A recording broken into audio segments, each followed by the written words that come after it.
Hey YouTube, this is Rasmussen Park Fan 62. First of all, sorry I've not posted in a while. I've just been busy with other things. With that being said, here are some tips and tricks for Kings Island's Halloween Haunt. Now, we are roughly 1 month away from Halloween Haunt. Halloween Haunt starts on Friday, September the 20th. First of all, please be aware, Saturday the 21st, Halloween Haunt starts at 7 o'clock, as they do have a private buyout that day. So the park could be a little bit busier, as there will be other people from that buyout in the park for Haunt. So let's get started. First, the biggest thing is, if you want to buy tickets, please buy them in advance online. The ticket windows, especially for Haunt, can get very busy, as you have people buying like single day tickets, as well as renewing season passes and other stuff like that. So keep that in mind. Now, I think you can prepay for parking as well. So that's one thing I would suggest. Also, if you know somebody who's with you who has a Cedar Fair Gold or Platinum Pass, I would highly suggest using that as well. Now, when is the best time to get to the park for Haunt? On Fridays, I would highly suggest get there as early as you can. The line to get in can back up very fast, especially just waiting. So the closer to Haunt it gets, the more people that's there. So I would highly suggest you get there as early as you can. Last year I got there around, I think it was like 4 o'clock, 3:34, and after I got there, probably within 20-25 minutes, the line backed up almost to the road. So that tells you how busy it can get. Now,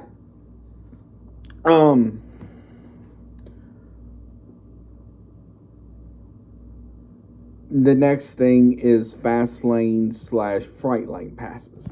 Now, unfortunately, these are two different passes you have to get. Unfortunately, there's no combo as far as I'm aware of. So keep that in mind. Now, the prices do vary by day as well. So keep that in mind. I'm not entirely sure if there is going to be a calendar saying Saturdays is going to be this much, Sundays is going to be this much, etc. The next thing is, if you know somebody who wants to go, but they don't like being frightened, they can buy the No Boo necklaces. There is typically a cart in the front of the park, as well as I think one of the merchandise stands right by the front gate, as well as one of the gift shops will sell them. They are I think they were $15 to $20 last year.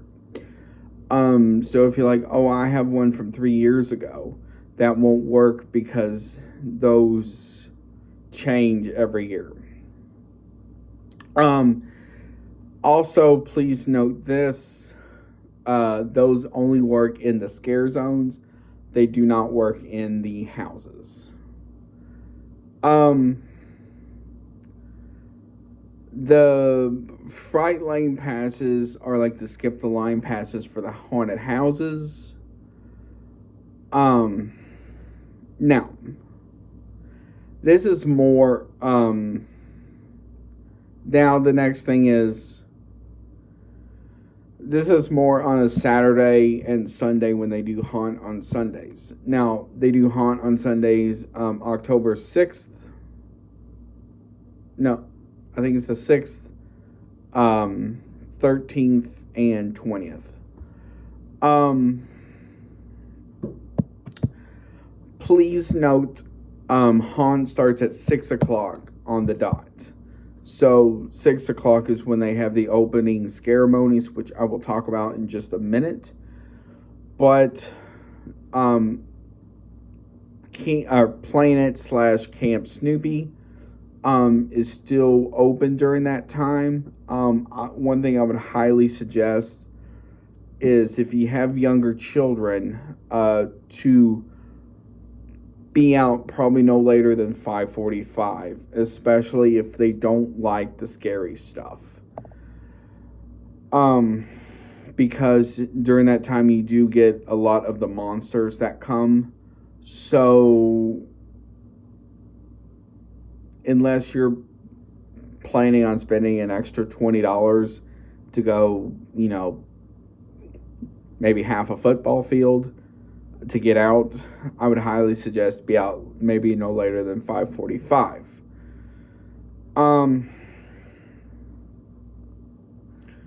Now, the opening ceremonies, like I just mentioned, this is where the Undertaker will come out.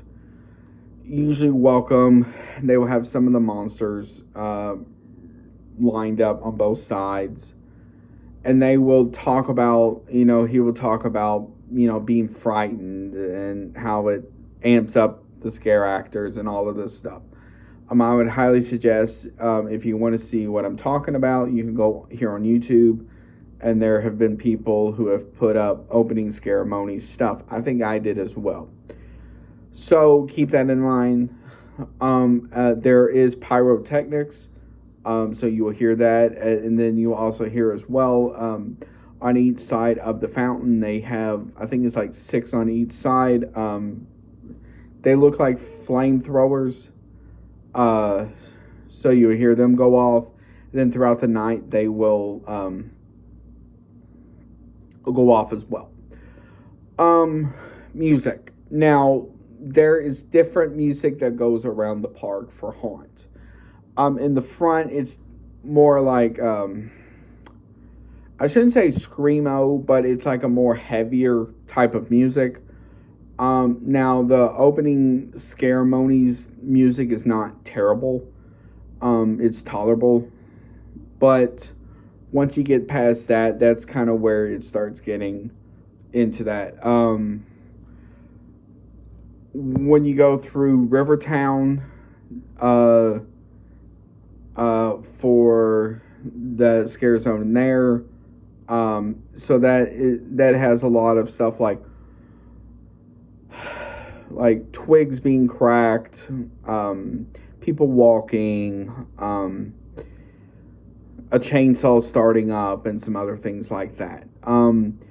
Because the scare zone in Rivertown is called Abandoned, so it feels like a garage gone wrong and stuff like that.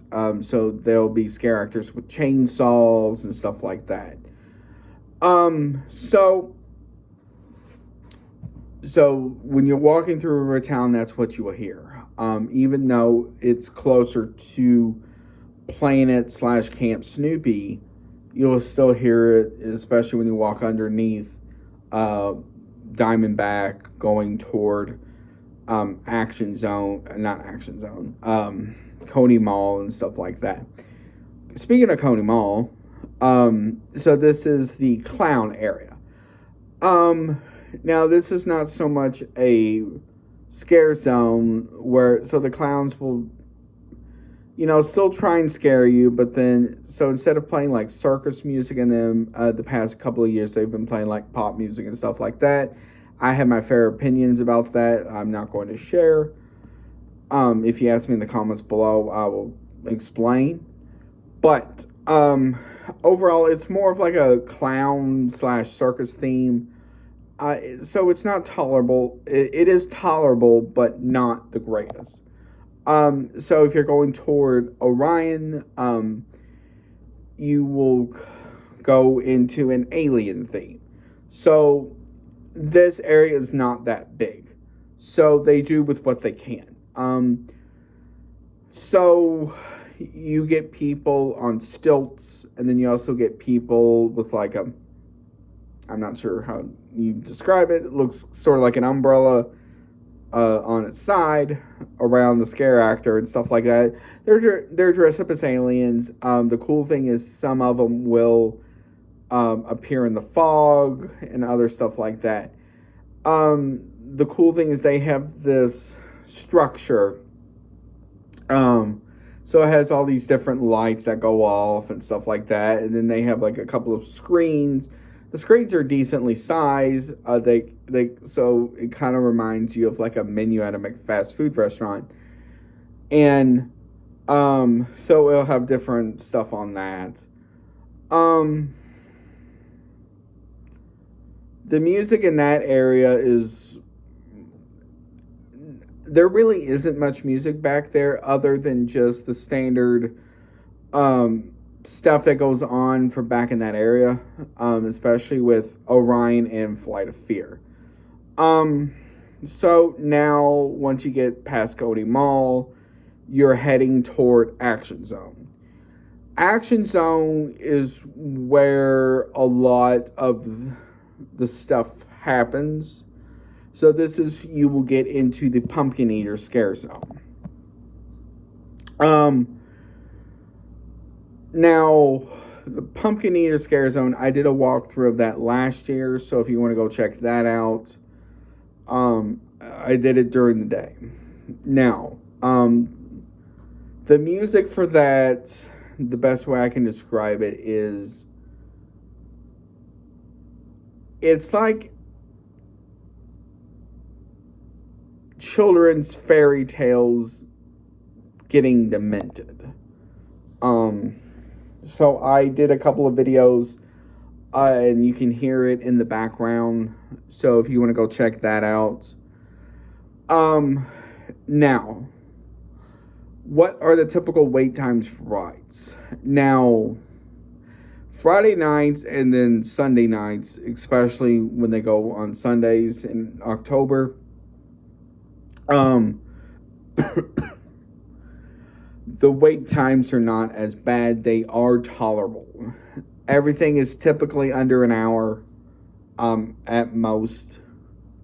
So a lot of it is stuff you can tolerate. On Saturdays, it's an hour plus a lot of the time. So unless you have Fast Lane or Fright Lane.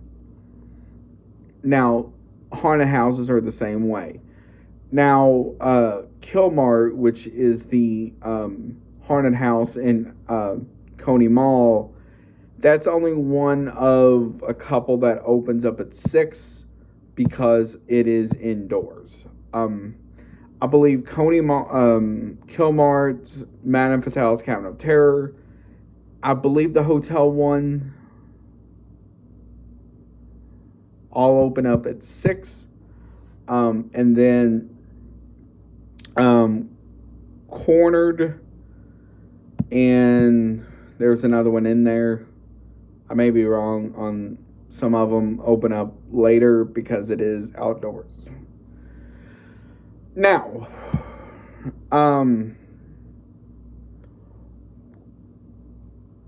food and drinks. Now,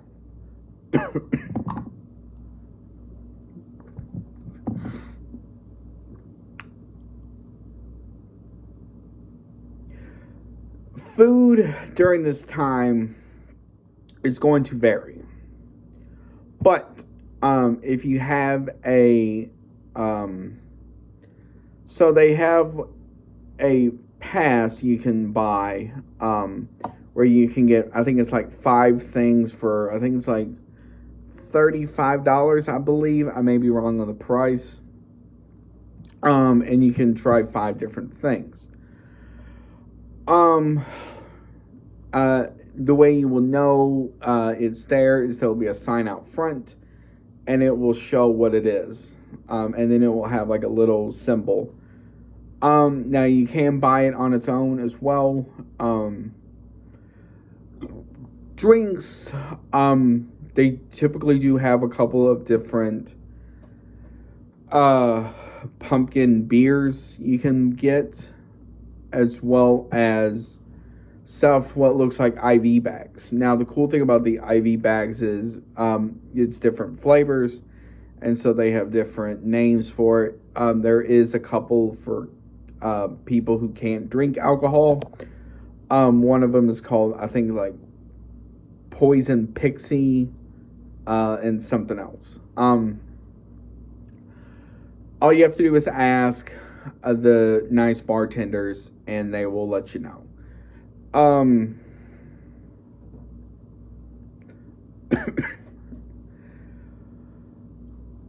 Shows. Now, here's the next tip for you. There are typically is going to be showing the Festus House, the amphitheater right by Diamondback, and something else. The good thing about the one in Festus House is it is inside and it is throughout the night. So that is the good thing. Unless it changes, the one in Festus House is called Monster Rock. So this is typically certain songs that we all know around Halloween turn into like sort of like rock songs. So they do stuff like I Put a Spell on You, and different songs like that. The one in the amphitheater near Diamondback is called Nightwalkers. I did see that is returning. So this is a show that it's based around zombies, I believe it is, and I think there's a love story involved as well, and there's bikes and all this other stuff that goes on. So keep that in mind. I believe there's another show in there somewhere. I may be wrong. Now, let's hop on toward the end of the night. The good thing is, on the hour, every hour, The Undertaker will come up with some corny phrase, like, 1 more hour to stay alive, and all this other stuff like that. Now, at midnight, all the monsters will gather in the front. The Undertaker will say some corny sentence or phrase. And then they will do this cool light show on the Eiffel Tower. I did it last year as well as 2022. So it is going to vary by year. So keep that in mind. The show lasts no more than 10-15 minutes, and then it's over.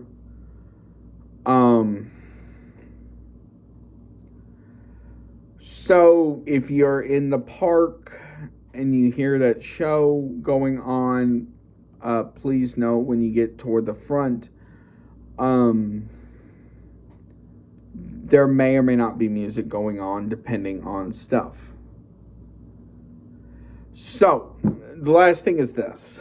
For the kid-friendly events during the day. Saturdays, it goes from 11 to 7. Although I do think they should push it to 5:30, 5:45. If you are looking for days where Haunt does not go on a Sunday, I believe it's the first 2 Sundays in September, that week. So it's like the 22nd and then the week after that, as well as the last Sunday of October. So there are 3 Sundays in there that is haunt free. The music for that is typically more family friendly.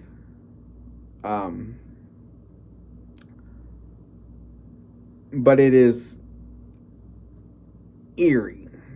I shouldn't say eerie, but it's kind of like it's hard to describe. In there's typically trick or treating. So there are stuff that you have to pay for as well. But then I know their sister park. I just saw their sister park, Kings Dominion, is doing an Oktoberfest. So it wouldn't surprise me if Kings Island is going to do one as well.